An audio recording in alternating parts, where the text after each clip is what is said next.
இஸ்லாமியர்கள்லாம் எதுக்கு இந்த ஒரு கருப்பு கல்லுக்கு முத்தம் கொடுக்குறாங்க தெரியுமா? இஸ்லாமியர்களோட புனித இடமான கபால, இந்த ஒரு கல் கபால கிழக்கு மூலையில பொருத்தப்பட்டிருக்கு. முஸ்லிம்கள் ஹஜ் மற்றும் உம்ரா செய்யும் போது கபாவை சுற்றி வரும்போது இந்த கல்லை தொட்டோ முத்தமிட்டு வழிபடுகிறார்கள். இஸ்லாமியரோட மரபுப்படி வானத்திலிருந்து கேப்ரியல் சொல்லப்படுற தூதர் கொண்டு வந்து ஆபிரகாம் நபி கிட்ட கொடுத்ததாக குறிப்பிடுறாங்க. ஆபிரகாமும் அவரோட மகன் இஸ்மாயிலும் கபாவை கட்டும் போது மூலையில பொருத்தினாங்க. ஆரம்பத்துல இந்த கல் பளிச்சுன்னு வெள்ளை நிறத்துல இருந்தது. காலப்போக்கில் மக்களோட பாவங்கள் சூழ தாக்கங்கள் காரணமாக அது கருப்பு நிறமாக மாறிவிட்டதாக நம்பப்படுகிறது. இந்த ஒரு கல்லை தான் சில பேர் சிவலிங்கம்னு சொல்றாங்க. மெக்கா இல்ல அது மகேஸ்வரன், கபா இல்ல அது கபாலீஸ்வரர் சொல்றாங்க. இதை கெட்டினது யாருன்னா விக்ரமாதித்யன் சிவபெருமான் காண்டி கேட்டிருக்காரு. இஸ்லாமத்துல நிலாவோட சிம்பல் அவங்க யூஸ் பண்றாங்க. அந்த சிம்பலை வச்சிருக்க ஒரு ஆள்னா அது சிவபெருமான் தான். கபாவை 7 முறை சுத்தி வந்து மொட்டை அடிச்சுக்கிறாங்க. அப்படி சுத்தி வரும்போது அவங்க அணிஞ்சிருக்கிற ஆடை இந்து கோவில்கள்லயும் இதே விஷயத்த பண்றாங்க. சப்த பரிக்கிரமான்னு சொல்லுவாங்க. கபால இருக்குது அப்போ உண்மையாலே சிவலிங்கமானா எந்த ஒரு எவிடன்ஸும் கிடையாது. இந்த ஒரு கல்ல அவங்க கும்பிடல.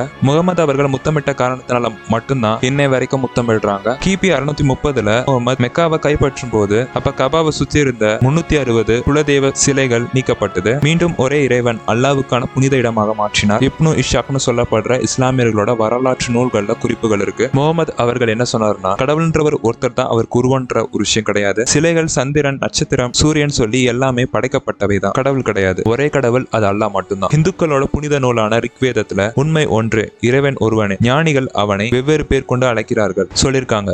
நீங்க இந்த ஒரு விஷயத்தை பத்தி என்ன நினைக்கிறீங்கன்னு கமெண்ட்ல சொல்லுங்க.